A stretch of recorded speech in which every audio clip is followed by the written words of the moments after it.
एक नबी का सहाबी है जिसने नबी का कलमा पढ़ा है, नबी के पीछे नमाज पढ़ता, नमाज पढ़ के घर आता है, लेकिन रोजाना फजर की नमाज पढ़ता। फजर के बाद मैं नबी के पीछे दुआ नहीं करता। नबी यहाँ दुआ कराते हैं, सारे सहाबा आमीन आमीन बोलते, मगर ये बिना दुआ किए रोजाना अपने घर उठ के चला आता है। मेरे नबी ने इसको काउंट कर लिया, मेरे नबी ने अपनी नजरों में रख लिया। मेरे नबी ने एक रोज बुलाया और बुला कर फरमाया, ओ मेरे सहाबी, तुम मेरी पीछे नमाज पढ़ते हो लेकिन दुआ में शामिल क्यों नहीं होते? रोने लगा, अर्ज करने लगा, कौन नहीं चाहेगा कि इमामुल अंबिया दुआ करे और उसके पीछे आमीन कहे? कौन नहीं चाहेगा? आका, कौन नहीं चाहेगा कि आपकी दुआ में शामिल हो? या रसूल अल्लाह, कुछ न कुछ तो मजबूरियां रही होंगी, ऐसे ही कोई बेवफा नहीं होता। आका, मजबूरी है मेरे साथ। अब जरा मुकम्मल दिल से सुनना यार, कि जानने वाले और बगैर जानने वाले बराबर क्यों नहीं हो सकते। नबी ने फरमाया, बता मेरे सहाबी तेरी मजबूरी क्या है? अर्ज करने लगा, या रसूल अल्लाह, मेरे छोटे छोटे बच्चे हैं। मेरा पड़ोसी एक यहूदी है, मेरे यहूदी पड़ोसी और मेरे आंगन के दरमियान एक दीवार का फासला है। आका, जो यहूदी पड़ोसी है दीवार से सटा हुआ उसका खजूर का पेड़ है। रात को पका पका खजूर टपक टपक के मेरे आंगन में गिर जाता है। मैं नमाज पढ़ के दुआ इसलिए नहीं करता, जल्दी यूं चला जाता हूं कि मेरे छोटे छोटे बच्चे कहीं उठ ना जाएं और उठ के गिरा हुआ खजूर उठा के ना खा लें। क्या बात, अल्लाह अकबर, वाह वाह वाह वाह। या रसूल अल्लाह, मैं यहाँ आपके पीछे दुआ करूं और मेरे बच्चे हराम खाएं, क्या दुआ कबूल होगी? हाय हाय, और तू हराम का लुकमा खा के दुआ काबे में जाके कर लिए, कबूल नहीं होगी। पड़ोसी का हक मारा पड़ा, हज पे हज कर रहा है, पड़ोसी की जमीन दबाए पड़ा, उम्रे पे उम्रा कर रहा है। और कान खोल के सुन ले, अगर किसी का हक मार के हज करता है, किसी का हक मार के उम्रा करता है, तो वो उम्रा और हज दुनिया के लिए है, आखिरत में काम नहीं आएगा। बेशक, बहुत अच्छा। या रसूल अल्लाह, अब बताएं मैं दुआ किया करूं या बच्चों को अपने हराम से बचाया करूं? अगर मैं किसी दिन दुआ करता रह गया, मेरा छोटा बच्चा उठ गया, तो उसे क्या पता खजूर किसका है? अरे बच्चा तो बच्चा है, खाएगा खाएगा। फिर मेरे नबी ने फरमाया, तू क्या करता है?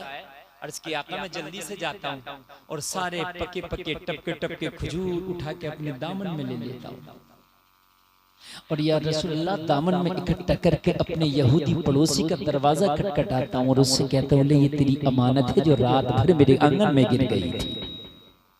क्या बात है, वाह वाह वाह वाह। मेरे नबी ने गले से लगाया, गले से लगाया। हाय हाय, तूने अपने बच्चों को हराम के लुक़मे से बचाया, ये सबसे बड़ी इबादत है। हराम के लुक़मे से अपने बच्चों को बचाना बहुत बड़ी इबादत है, इसलिए कि अगर हराम के लुक़मे खा के इबादत काबे में भी करेगा तो अल्लाह कबूल नहीं करेगा। तवज्जो है कि नहीं है? बोलिए, नींद तो नहीं आ रही ना? अल्लाह अल्लाह। मेरे नबी ने फरमाया, ओ मेरे सहाबी, आज तेरी ये टेंशन और ये तेरी परेशानी भी हम दूर कर देंगे। सुभान अल्लाह, सुभान अल्लाह, बोलो जरा सुभान अल्लाह। हम आज ये तेरी परेशानी और ये तेरी टेंशन भी दूर कर देंगे। मेरे नबी ने हजरत अबू बकर को बुलाया और हजरत अबू बकर को बुला के फरमाया, अबू बकर, जाओ उस यहूदी के पास जाओ जो मेरे इस सहाबी का पड़ोसी है, और जो उसका पेड़ है ना उसे खरीद लो, और खरीदने के बाद इसको मालिक बना देंगे। जब ये पेड़ का मालिक बन जाएगा तो फिर चाहे खाया करे खिलाया करे, फिर ये इस माल का मालिक बन जाएगा। उसके बाद नमाजें भी पढ़ेगा, दुआएं भी करेगा। अल्लाह अल्लाह, जरा गौर करो, हजरत अबू बकर सिद्दीक को हुक्म मिला। हजरत अबू बकर उसका पेड़ खरीद के लिए यहूदी के दरवाजे पे चले गए, यहूदी को बुलाया, यहूदी आया। हजरत अबू बकर ने फरमाया, मैं तेरे पेड़ का खरीदार बनकर आया हूँ, क्या अपना पेड़ बेचोगे? कहने लगा, अबू बकर, मैं नहीं बेचता। हजरत अबू बकर ने फरमाया, आज पेड़ तो तुझे बेचना पड़ेगा, इसलिए कि नबी ने हुक्म दिया पेड़ खरीद के लाना है, इसके लिए चाहे अबू बकर को क्यों ना बिकना पड़े, मगर पेड़ तो खरीद के रखूंगा। क्या बात है, वाह वाह वाह। इसके लिए चाहे खुद को क्यों ना बिकना पड़े, मगर पेड़ तो आज खरीद के रहूंगा। कहने लगा, फिर मेरी मुंह मांगी कीमत देना होगी। हजरत अबू बकर ने फरमाया मांग ले मुंह भर के जितना चाहे, लेकिन तुझे पेड़ तो आज बेचना होगा। इसने मुंह मांगा, कीमत रख दिया। हजरत अबू बकर ने कुछ भी कम न किया, इसका मुंह मांगा कीमत अदा करके मुस्तफा की बारगाह में हाजिर। नबी ने फरमाया अबू बकर क्या हुआ? अर्ज की आका आप कहें और काम ना हो, ये तो हो ही नहीं सकता। क्या बात है, जिंदाबाद जिंदाबाद। आप कहें और काम ना हो, ये तो हो ही नहीं सकता। या रसूल अल्लाह, अपने पेड़ के खरीदने का हुक्म दिया था, खरीद लाया, बताएं अब क्या करना है? मेरे नबी ने फरमाया अब ये पेड़ खरीद लिया, बुलाओ मेरे उस सहाबी को जो मेरी पीछे तो नमाज पढ़ता है लेकिन दुआ नहीं करता। बुलाया गया, नबी ने फरमाया हमने पेड़ खरीद लिया और आज से मालिक तुम्हें बना दिया। आज से मालिक, जोर से बोलो, अब चाहे खाया करो, खिलाया करो, तोड़ा करो या गिरी हुई खाया करो, मालिक। अच्छा जलसे में आने वाले एक बात बताओ, बहुत से लोग कहते हैं जब तक 2 नंबर का धंधा नहीं करेंगे नहीं मिलेगा। किस्मत का मिलेगा, चाहे धंधा 2 नंबर का कर लो या 10 नंबर का कर लो, मिलेगा किस्मत का। इन्होंने सच्चाई से काम लिया, पेड़ मिल गया कि नहीं मिल गया? बोलो यार, बोलो, मिला कि नहीं मिला? और अगर ये अपने बच्चों को खाने देते तो इधर दुआ कबूल नहीं होती और इधर पेड़ नहीं मिलता, और कयामत में मार अलग पड़ती है। सच्चाई से काम लिया तो पेड़ मिला के नहीं मिला? तो जब किस्मत का मिलकर रहेगा तो हराम वाले दरवाजे को तो ताला ही लगा दो। बहुत अच्छा। जब मिलना ही है किस्मत का तो फिर हराम के जरिए क्यों? फिर हलाल वाले से ना ले, हराम वाले को तो ताला ही लगा दो। किस्मत का मिलकर है। और ये जो मियाँ ने लगा दिया कि तेरा कारोबार बांध दिया और ये कर दिया, और मियाँ से पूछ वो किसकी औकात है जो अल्लाह दे और मियाँ बांध दे? रिस्क देना अल्लाह का काम है, ये किसी मियाँ का काम नहीं है कि मियाँ ने बांध दिया, मियाँ ने खोल दिया। इन्नल्लाह यरज़ुक़ु मन यशाउ बिग़ैरि हिसाब, अल्लाह जिसे चाहता बेहिसाब रिज़्क़ अता फरमाता है। ये मियाँ ने ढकोसले लगा लिए कि उसका बांध दिया, उसका खोल दिया। बात समझ में आ रही है? चक्कर में और पड़ना। रिस्क अल्लाह देता है। अल्लाह रिस्क उन कीड़ों को भी देता है जो पहाड़ के अंदर है, जहाँ कोई आने जाने का रास्ता ही नहीं है। अल्लाह उस कीड़े को भी रिस्क देता है जो सीपी के अंदर है। आपने देखा होगा नदियों में बंद है, लेकिन अल्लाह रिस्क देता है। अल्लाह तो मियाँ रिस्क तुम्हें जब भी देता था जब तुम्हें कोई जानता नहीं था, जब तुम माँ के पेट में थे, तुमने दुनिया की हवा नहीं देखी थी। अल्लाह तो तुम्हें जब भी अता फरमाता था, नहीं देता था, अल्लाह देता। और जब तुम दुनिया में आ गए तो तुम्हारा कौन सा कारोबार था? तब जो करना, बड़ी प्यारी बातें बता रहा हूँ मैं। जब तुम दुनिया में पैदा हुए तो जलसे में आने वालों कोई एक भी बता दे खड़े होगा तुम्हारा कौन सा कारोबार था, तो तुम कहोगे मेरे अब्बा का था। तो तेरे अब्बा का ही तो था, तेरा थोड़ी था। और तेरे अब्बा के कारोबार से तुझे फायदा क्या था? अब्बा का लाया हुआ गोश्त तू नहीं खा सकता, भुना तू नहीं खा सकता, रोटी तू नहीं खा सकता, चावल तू नहीं खा सकता। पैदा होने के बाद कोई खाता रोटी चावल? अल्लाह ने तेरी खुराक का इंतजाम तेरी माँ की छातियों में कर दिया था। बोलो बोलो, किया कि नहीं किया? माँ की छातियों में, हर मादा की छाती में अल्लाह उसके बच्चे का इंतजाम कर देता। करता कि नहीं करता? वो है खुदा। जब अल्लाह तुझे माँ के पेट में भूखा ना मारे, जब तेरे दांत नहीं हो, तू बोलना नहीं आए तुझे, तब तुझे अल्लाह भूखा ना मारे। तो अब तू 70 किलो का 25 साल का हो गया, तुझे अल्लाह कहते भूखा मार देगा। क्यों झूठ बोलता फिर रहा, दलाली करता फिर रहा, क्यों हराम खाता फिर रहा, क्यों लोगों को सताता फिर रहा? जब अल्लाह ने तुझे जब भी तेरी किस्मत का दे के रहा, तो तेरा मौला अब तेरी किस्मत का कैसे नहीं देता? बहुत। अगर ये यकीन है कि किस्मत का मिलकर रहेगा तो जलसे में आने वालों आज के बाद कसम खा के उठना। अगर आज के बाद हराम तरीके से कमाते थे तो ठोकर मारते हराम में, आज के बाद नहीं कमाएंगे। बोलो इंशाअल्लाह। हाथ उठा के बोलो इंशाअल्लाह। दोनों हाथ अल्लाह ने दिए, दोनों उठा के बोलो इंशाअल्लाह। देखो जो किस्मत का वो मिलकर रहेगा। ऑपरेटर साहब आवाज बढ़ाओ, इसकी आवाज कम हो गई। आवाज किस्मत का मिलकर रहेगा, कहीं नहीं जाएगा। वक्त से पहले नहीं, किस्मत से ज्यादा नहीं जाएगा। अगर दलाली के जरिए से कमाते थे तो ठोकर मारो, सूद के जरिए कमाते थे ठोकर मारो, झूठ बोल के कमाते थे तो ठोकर मारो, जो किस्मत का है वो मिल के रहेगा, इस पर ईमान रखो। बेशक पेड़ के मालिक बन गए। क्या बन गए? पेड़ के मालिक।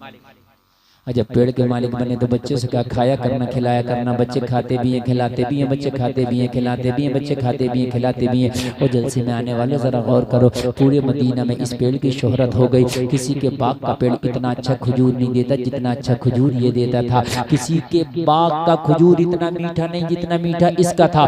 किसी के बाग का खजूर इतना खूबसूरत नहीं जितना खूबसूरत ये था। और साल के हर महीने में अब ये फसल देता, हर मौसम में ये फसल देता। जलसे में आने वालों सब पूरे मदीना में शोहरत हो गई। हर आदमी हैरत में था, अरे इस पेड़ को क्या हो गया है? अब ये कभी भी ऐसा होता ही नहीं कि इस पे फल ना हो। साल के हर महीना में, हर मौसम में इस पे फल आता है। बात क्या है? तो पेड़ पुकार पुकार के कह रहा है, दुनिया वालों बात सुनना चाहते हो तो सुनो।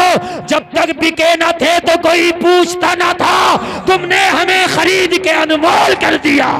नारे तकबीर, नारे रिसालत, मसलके आला हजरत हजरत अल्लामा मुफ्ती गुलफाम रजा साहिब किबला सरजमीने परोही। जब से प्यारे मुस्तफा ने हमें खरीदा है, जब से लाजवाब हो गए, जब से फलों के जरिए भी माला माल हो गए, अब फल की लज्जतें भी लाजवाब है और फल के उतरने का भी कमाल है। बहुत अच्छा, जिंदाबाद, बहुत। अब खाते रहे खिलाते रहे, खाते रहे खिलाते रहे, पूरे मदीना में इस पेड़ की शोहरत हो गई। हर आदमी तारीफ करता, हर आदमी तारीफ करता। लोगों ने कहना शुरू कर दिया, तूने बेच क्यों दिया? इतना अच्छा पेड़ ये बेचने का था?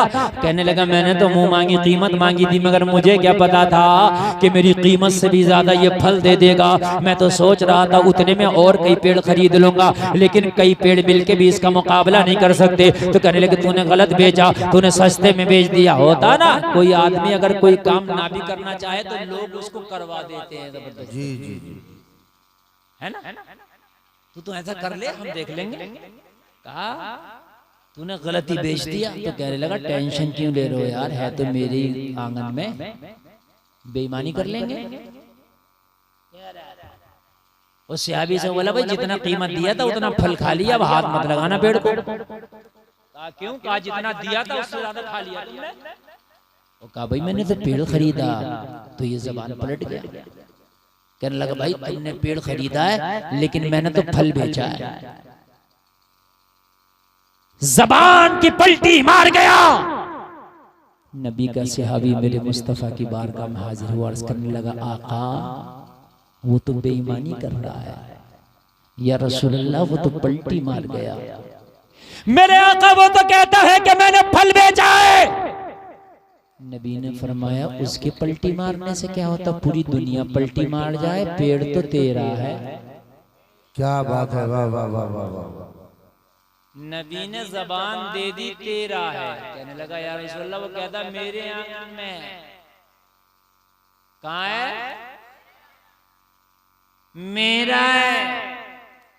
नबी ने फरमाया, आज आंगन का किस्सा ही खत्म कर देंगे।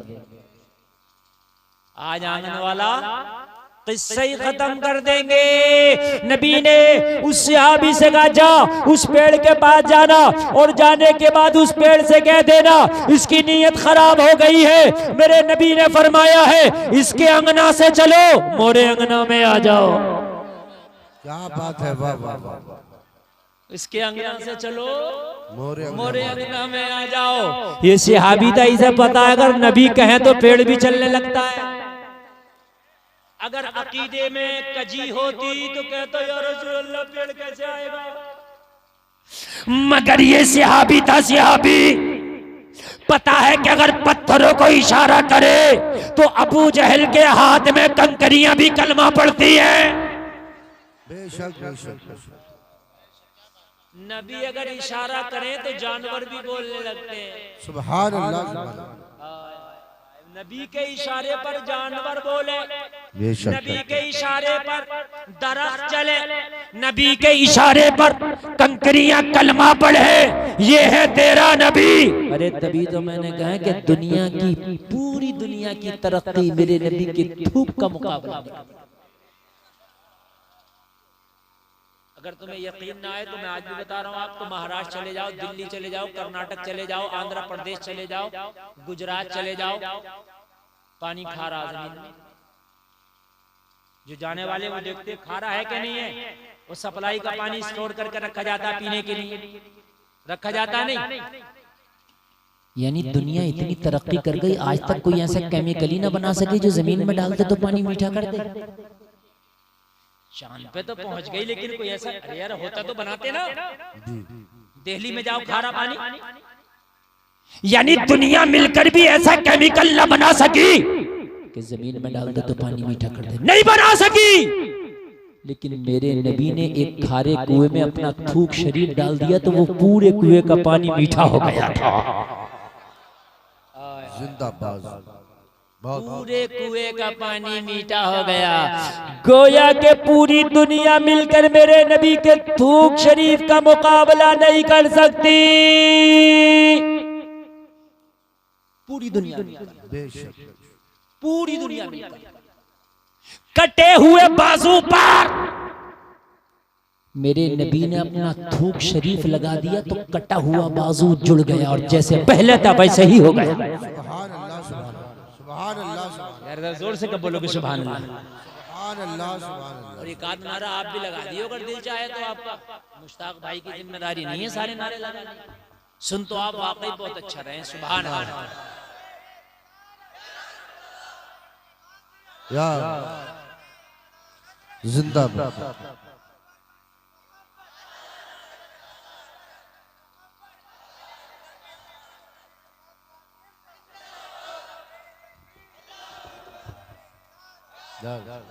तो माशाल्लाह नारा भी कमेटी वालों ने लगाया, जलसे भी यही कराए, नारा भी यही लगाया। अल्लाह सलामत रखे सब लोगों को। माशाल्लाह बड़ा कामयाब जलसा, बड़ा अच्छा आप सुन रहे हैं। नबी के थूक का मुकाबला नहीं है पूरी दुनिया का। कहाँ भाग रहे हो पीछे? अपने घर में अपनी माँ बहनों से जाके कह देना किस फैशन के पीछे जा रही हो मेरी बहनों। मेरे नबी के थूक का मुकाबला नहीं कर सकती ये दुनिया। मारो ठोकर दुनिया के फैशन को और आओ मुस्तफा के तरीके पर जिंदगी को लाजवाब बनाओ। क्या बात है, वाह वाह वाह। बनाओ जिंदगी को लाजवाब मुस्तफा। सुभान अल्लाह, सुभान।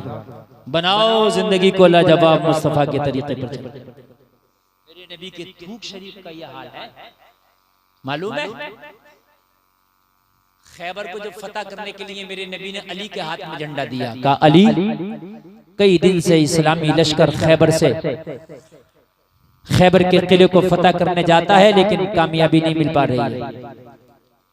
अली आज झंडा मैं तुम्हारे हाथ में देता हूं, जाओ खैबर को फतह करके आओ।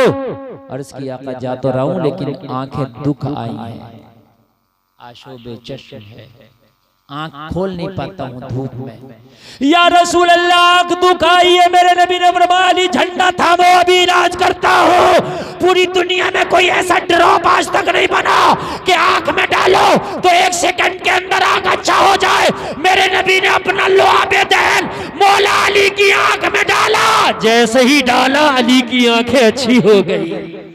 सुभान अल्लाह, सुभान अल्लाह। आला हजरत फरमाते हैं जिसके तलवे का धोबन है अबे हयात है वो जाने मसीहा हमारा नबी। बेशक बेशक बेशक। अरे कौन देता है देने को मुंह चाहिए, देने वाला है सच्चा हमारा नबी। सुभान अल्लाह, सुभान अल्लाह।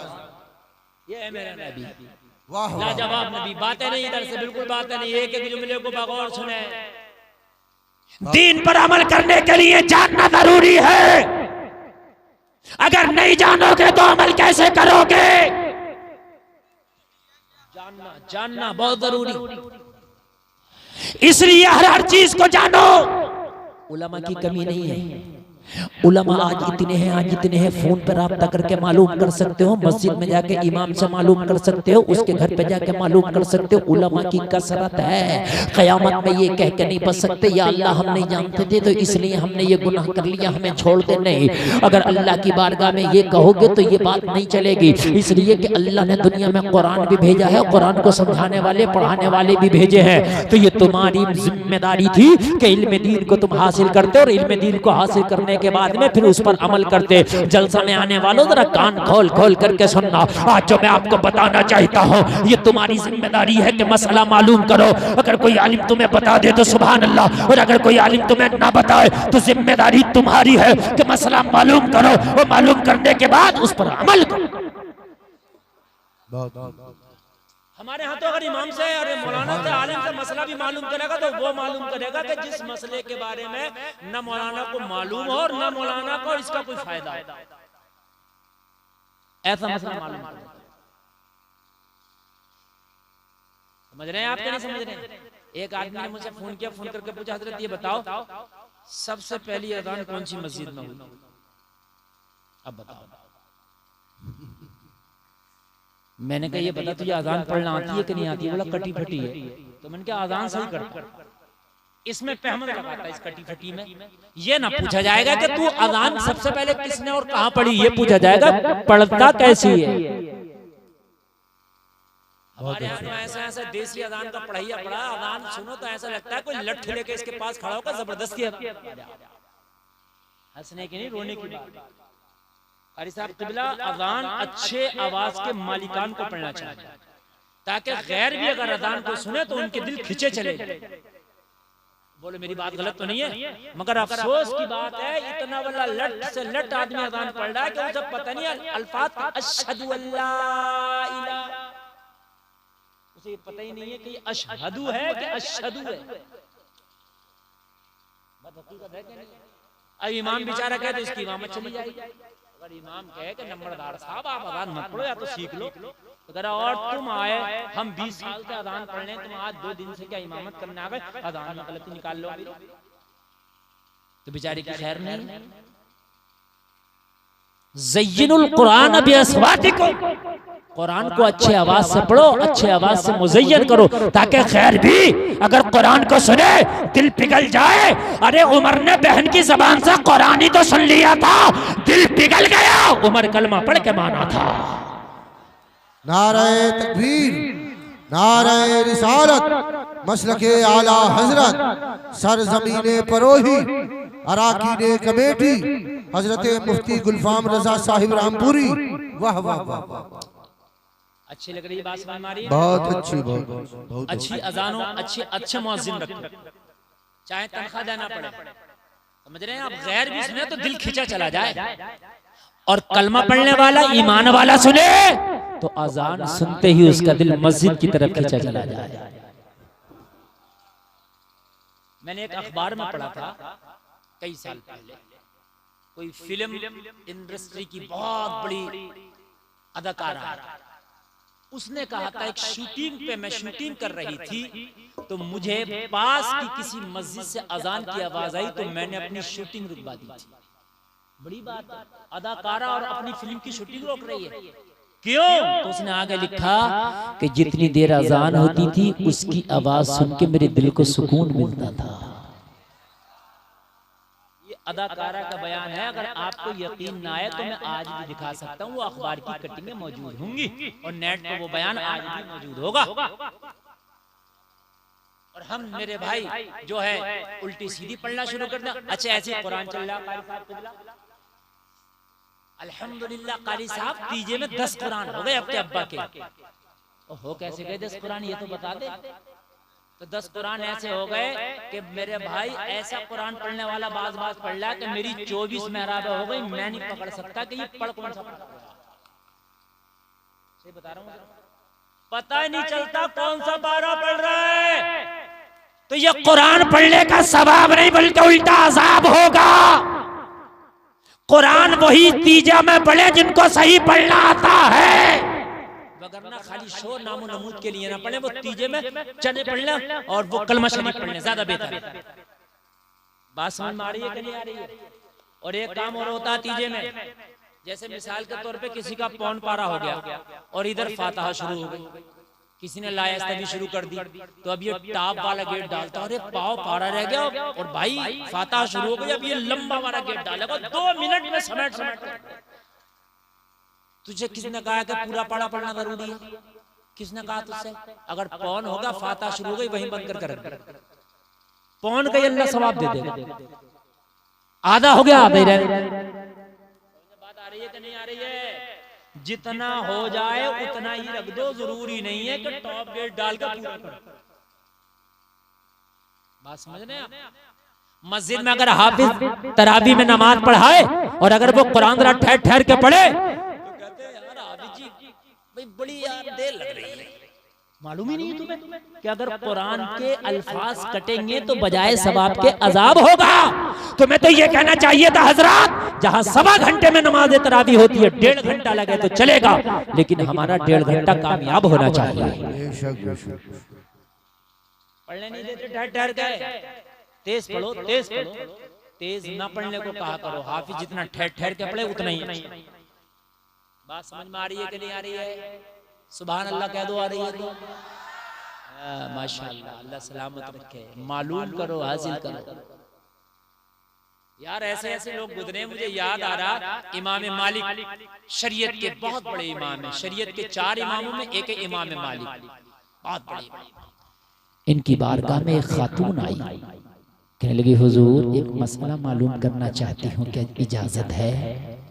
जरा सुने। इमाम मालिक फरमाते खातून जरा भी एक तरफ बैठ जाओ, मैं मशगूल हूं। एक तरफ बैठ गई। लोगों के मसाइल से जब इमाम मालिक फारिग हुए तो उस खातून को बुलाया, आओ बताओ क्या मसला मालूम करना चाहती हो? कहने लगी हुजूर मैं बड़ी गरीब खातून हूँ, मैं चरखा चला के सूत काट करके अपना चूल्हा जलाती हूँ, मेरी रोजी रोटी सूत पर चलती है। हुजूर इसी हवाले से एक मसला मालूम करना है। जरा इसको बहुत गौर से सुनना सारे लोग। क्या बात है? इमाम मालिक ने फरमाया बताओ कौन सा मसला? कहने लगे हुजूर मेरे घर में रात को मैं चरखा चलाती हूँ, चिराग नहीं है ताकि मैं जला लूं। अच्छा गरीब। कहने लगी रात को अपनी छत पे चरखा लेकर बैठ जाती हूँ और जब अक्स आता है चांदनी का, उसी अक्स में मैं चरखा चलाती हूँ। अक्स में नारे तकबीर, नारे रिसालत, मसलके आला हजरत शायर इस्लाम हजरत काजी मोहम्मद अली साहब फैजी, उलमाए अहले सुन्नत, नारे तकबीर, नारे रिसालत, शायर इस्लाम हजरत काजी मोहम्मद अली साहब क़िबला फैजी, जिनको देखने और सुनने के लिए आप बेचैन और बेकरार हैं, मेरे शरीफ पे जलवा फरमाए। कारी मोहम्मद अली फैजी की आमद हिंदुस्तान का बहुत बड़ा लहजा, सनाखान रसूल के हवाले से एक चमकता दमकता चेहरा आपके सामने है। मेरी बात सुनेंगे। 12 मिनट मेरा बचा है। 1 बजे इंशाअल्लाह, 1 बजे 12 बजे मेरी तकरीर मुकम्मल होगी। मैं उसके बाद हटूंगा और मोहम्मद अली भाई को आप सुनेंगे। बोलो इंशाअल्लाह। इंशाअल्लाह। बहुत अच्छा आपने सुना, यकीन मारी मेरी तबीयत खुश हो गई। मुझे नहीं पता था कि यहाँ के लोग वाकई इतना अच्छा जलसा सुनते हैं। सुभान अल्लाह। और एक बात बताऊं, ये जलसा रोड पे हो रहा, यहाँ सुन लेना इतनी तवज्जो के साथ, ये बहुत कमाल की। वरना जलसे में तो अगर मोटरसाइकिल भी स्टार्ट हो जाए ना तो पूरे लोग उधर ही को देखने लगते हैं कि ये क्या नया कमाल है। तो ये बहुत अच्छी बात है। आपने सुना माशाल्लाह। बस 12 मिनट मेरे और सुने और उसके बाद फिर मैं आपको मोहम्मद अली भाई के हवाले कर दूंगा। सुभान सुभान। कहने लगी हुजूर में चरखा चलाती हूं। जानते हैं चरखा जिससे पहले सूत काटती थी पुरानी खवातीन। कहने लगी हुजूर चांदनी के अक्स में मेरा चरखा चलता है। अगर कभी कभी ऐसा होता है कि जिस रास्ते पे मेरा घर है उस रास्ते से बादशाहों के जुलूस गुजरते हैं और बादशाहों के जुलूसों में बहुत से लोग शम्मा बरदार, फानूस बरदार होते हैं जिनके हाथों में मशलें होती हैं। जरा गौर से सुनना, गौर से। रुमाल वाले भैया फोटो कम खींचो, मेरी बात सुनो जरा। ये बड़ी बड़ी बात मैं बता रहा हूँ आपको, बहुत बड़ी बात। हुजूर जब मैं छत पे बैठ के चरखा चला रही होती हूँ, जब बादशाहों के जुलूस निकलते तो जो फानूस बरदार मेरी गली से, जो शम्मा बरदार मेरी गली से जो मशाल लेके मेरी गली से गुजरती तो उनकी जुलूस की रोशनी मेरी छत पर आ जाती है, और जब रोशनी मेरी छत पे आती है तो मेरी काम करने की रफ्तार बढ़ जाती है। चूंकि रोशनी आती है, रोजाना चांदनी के अक्स में मैं चरखा चलाती हूँ, लेकिन आज जब बादशाहों के जुलूस की वजह से रोशनी ज्यादा होती है तो मेरी रफ्तार काम की बढ़ जाती है। अगर हर रात 1 किलो सूद काटती हूँ तो आज 2 किलो हो जाता। हुजूर मसला ये मालूम करना है, ये जो 1 किलो ज्यादा हो जाता है इनकी रोशनी की वजह से, क्या वो 1 किलो ज्यादा मेरे लिए जायज है या नाजायज है? अल्लाह अल्लाह अल्लाह। नजर दौड़ाएं हुजूर, वो रोशनी पे मेरा कोई हक नहीं है ना, वो बादशाह के जुलूस की रोशनी होती है। ये जलसे वालों ने रोशनी की है तो जलसे में नहीं है रोशनी, वहां पास पड़ोस तक जा रही है। बोलो जा रही है कि नहीं जा रही है? तो कहने लगे हुजूर वो रोशनी जो होती है वो मेरे चिराग की नहीं होती, वो जो रोशनी होती है ना वो उनके चिराग की होती है। कुर्बान जाए इन्नमा यख्शल्लाह मिन इबादिहिल उलमा, जानने वाले ही अल्लाह से डरते हैं, जानने वाले ही। मेरी बहनों, अगर अपने घर में हांडी बनाती हो और अगर नमक भी तेरा कोई शौहर, तेरा बेटा, तेरा घर वाला अगर हराम की बगैर, पैसों की बगैर इजाजत की लिया तो पूरी हांडी तेरी बर्बाद हो जाएगी। हांडी में भी अगर नमक डाल लिया तो बर्बाद हो जाएगी हांडी। एक एक लुकमे का हिसाब मैदान महशर में देना है, तो कौन देगा इस पूरी जिंदगी का हिसाब जो आप बिल्कुल मुकम्मल कर नहीं रहे हो, जिसका ले लिया देने का नाम नहीं है, जिसके कर्जमंद हो तारीख पे तारीख डालते हो। जलसे में आने वालों, अगर तुम्हारे ऊपर कुछ है तो मरने से पहले उस मामला को साफ करो, ताकि मरने से पहले तेरे मामला साफ हो जाए।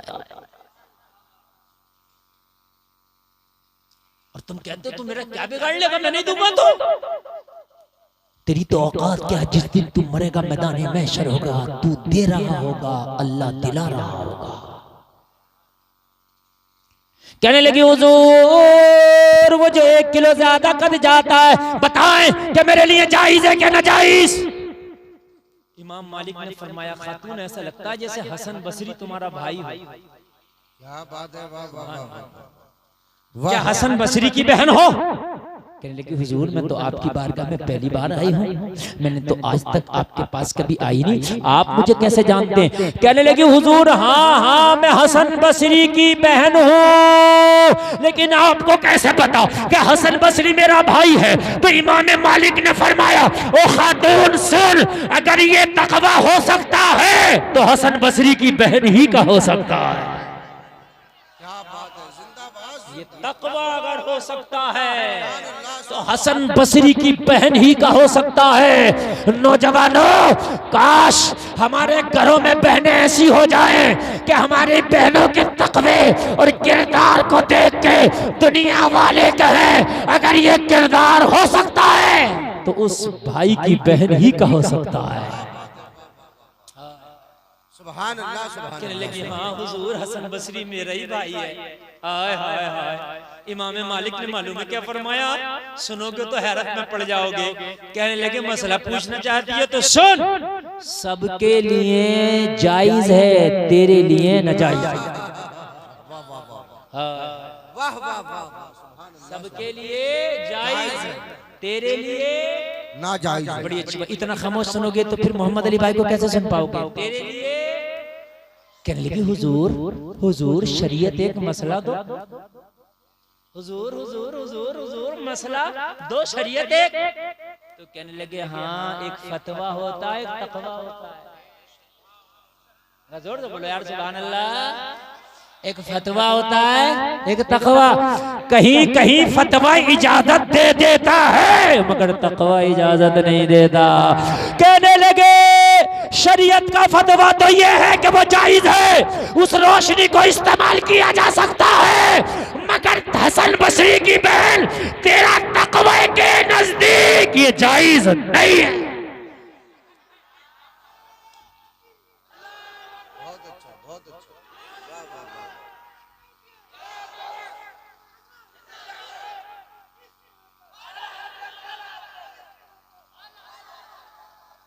सुभान अल्लाह, सुभान अल्लाह, बोलो सुभान अल्लाह। तुम कलमा पढ़ते हो नबी का, तुम शराबे पीते हो, तुम नबी का कलमा पढ़ के तुम झूठ बोलते हो, तुम नबी का कलमा पढ़ के सट्टा खेलते हो, नबी का कलमा पढ़ के लोगों को सताते हो। अरे होगा दुनिया के लिए रवा, मगर तेरे लिए नहीं है, इसलिए कि तूने मोहम्मद रसूलुल्लाह का कलमा पढ़ा है। तेरे लिए रवा नहीं है जलसे में आने वाले, तूने मोहम्मद रसूलुल्लाह का कलमा पढ़ा है। दुनिया वाले क्या कहेंगे? हाय, एक बात बताऊं मैं आज, और एक बात बता देना, सारे लोग सुने। गौसे आदम के अब्बू जी ने जो बहता हुआ सेब खाया था दरिया का, आपने सुना होगा? बात एक नहीं सैकड़ों बार सुना होगा। शरीयत की रूह से वो जायज था। लो सुन ले, शरीयत की रूह से क्या था? जोर से बोले, जोर से बोले, जायज था। लेकिन तकवे की रूह से वो जायज नहीं था। वो फतवे के लिए नहीं गए थे, वो तकवे के लिए गए थे। फतवे के लिए नहीं गए थे, तकवे के लिए। तो आपको भी बगैर इजाजत खाया तो फतवा कहते जायज हो जाएगा ना। उन्होंने तोड़ के खाया था ना, बाग में से जाके खाया था। जो बाग में से गिरा था दरिया में गिरा, उसे पहले ही पता है जो सेब दरिया में गिरेगा मेरी मिल्कियत से खारिज हो जाएगा। पहले ही पता है जो दरिया में गिरेगा वो मेरी मिल्कियत से खारिज हो जाएगा, क्योंकि बह के चला जाएगा, मुझे मिलना नहीं है। तो उठा के नहीं खाया था, बहता खाया था। लेकिन तकवा तकवा होता है। सुभान अल्लाह बोलो। साबिर अलाउद्दीन कलियरी ने 12 साल तक खाना, एक आदमी कह रहा खाया। अरे खाया कि नहीं खाया? अच्छा बताओ, खा लेते तो जायज था कि नाजायज? जायज था। सुने यार, खा लेते तो क्या था? जोर से बोलो। अब कहो कैसे जायज? सुने,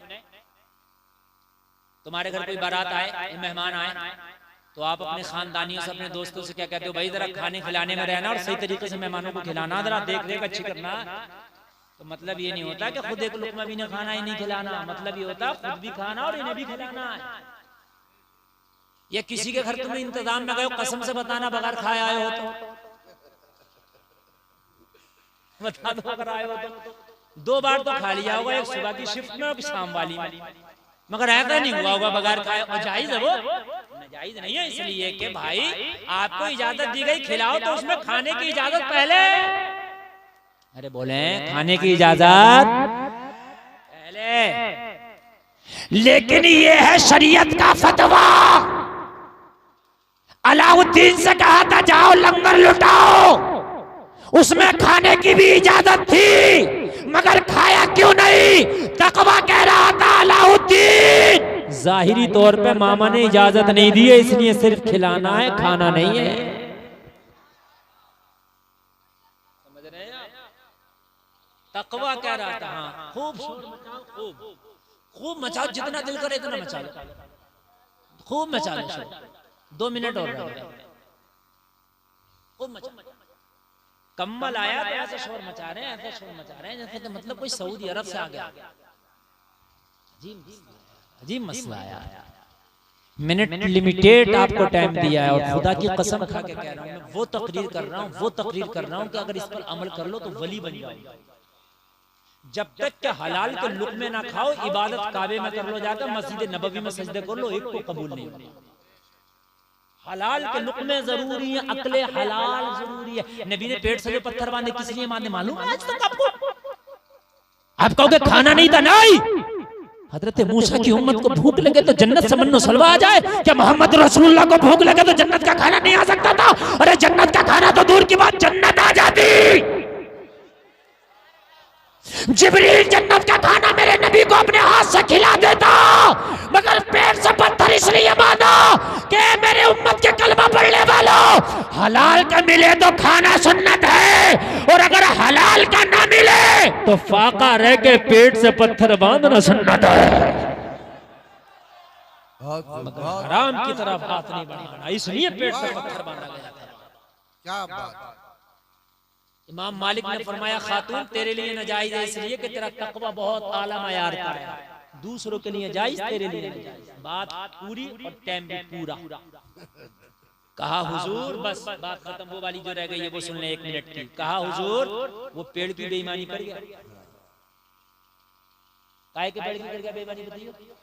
काय के पेड़ की, हाँ याद है, पलटी मार गया। मेरे नबी ने फरमाया उसकी जबान बदलने से कुछ नहीं होता, मोहम्मद जबान ना बदले।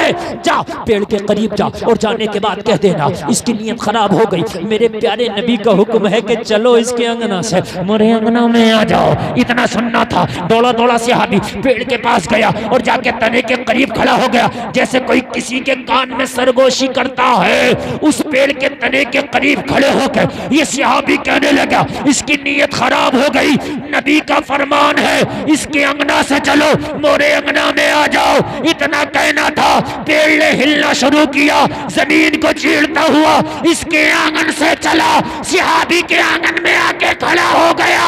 सहाबी पुकारा अस्साइलु मिनका ला यस्माउला, तो बरेली से आवाज आई वाह क्या जूदो करम है, शायद बता दे रहा नहीं सुनता ही नहीं, मांगने वाला दे रहा। कौन देता है, देने को मुंह चाहिए, देने वाला है सच्चा हमारा नबी। लोगों किस्मत का मिल के रहेगा। एक मछली है जिसका नाम है बहेल, वो समंदर में पाई जाती है, जिसका एक वक्त का खाना हाथी के बराबर है। अल्लाह जब उसे भूखा नहीं सुलाता तो तुझे कैसे भूखा सुला देगा? तू तो 2 रोटी खाता, वो एक हाथी के बराबर खाती है। अल्लाह की जात पे मुकम्मल यकीन और भरोसा और एतमाद रखो, अल्लाह किस्मत का जरूर देगा।